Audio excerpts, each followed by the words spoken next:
Hi, this is Alex from Groovy Entertainment. Today we got another book and record play for you. Today's book is 20,000 Leagues Under the Sea from 1971. So let's get started.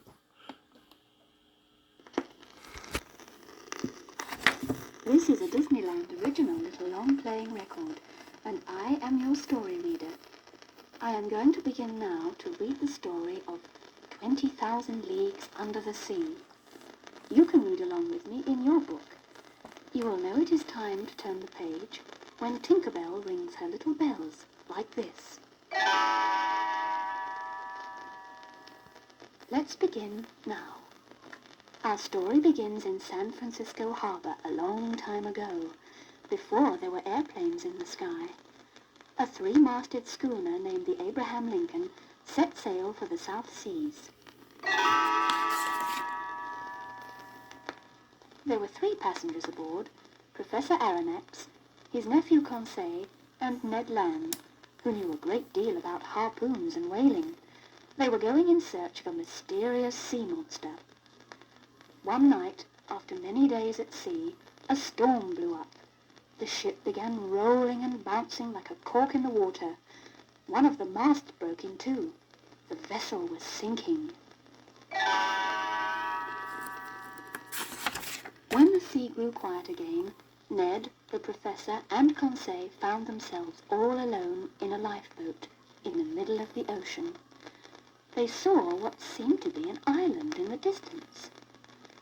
The island was a strange-looking submarine resting quietly in the water. The 3 friends tied the lifeboat to the unusual craft and walked along its deck. Fearing that the submarine might go under the water at any time, they entered a hatchway and went inside. They passed by the controls and came to a beautiful big room, which had deep carpets, a pipe organ, and a fountain. Here they were welcomed by a pet seal named Snoopy and a bearded man in an officer's uniform, Captain Nemo of the submarine Nautilus. The captain invited them to dinner. They were served delicious food from the sea that tasted just like steak and vegetables. The 3 guests put on diving suits and were shown the captain's undersea farm, where the crew of the Nautilus was harvesting seaweed, barnacles, and sea cucumbers. Conseil saw a sunken pirate ship and decided to explore it. Inside was a treasure chest filled with golden doubloons and pieces of 8. All of a sudden, a big sea spider started toward them. Snoopy the seal swam straight at it and drove it away just in time. When Conseil got back inside the Nautilus, he was still a little frightened. He wanted to go home, but Captain Nemo did not want anyone to leave the submarine. He even locked them inside a cabin while he stopped at a tropical island. Ned and Conseil began to make plans to escape.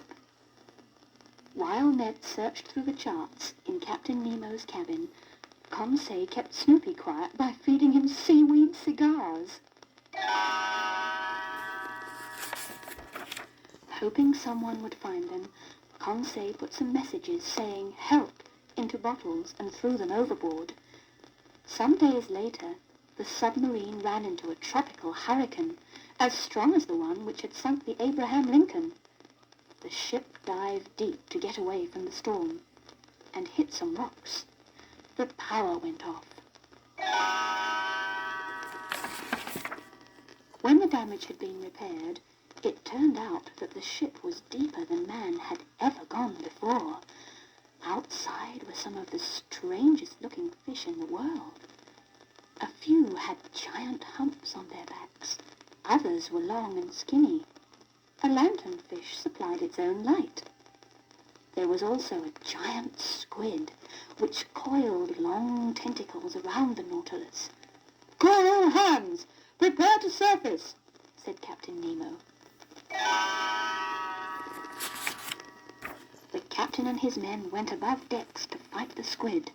The captain took a harpoon and threw it, but missed. The squid knocked 2 men again into the water. It wrapped a huge tentacle around the captain till he could not move. The others could not free him. He was being dragged closer and closer to the squid's mouth. Then Ned came to the rescue.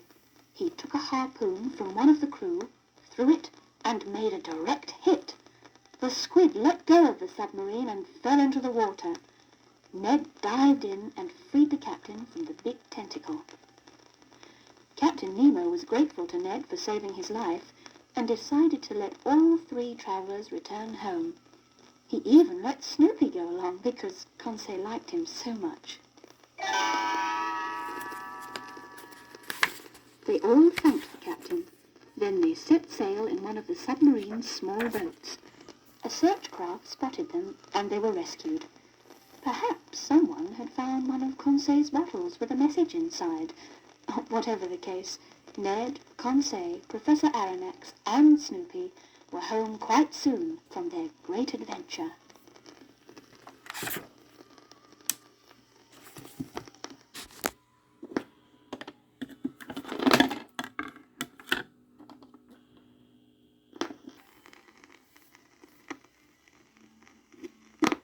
So that was 20,000 Leagues Under the Sea from 1971. So if you like, subscribe, share, and comment, and have a good every day. Our next book will be The Little Mermaid.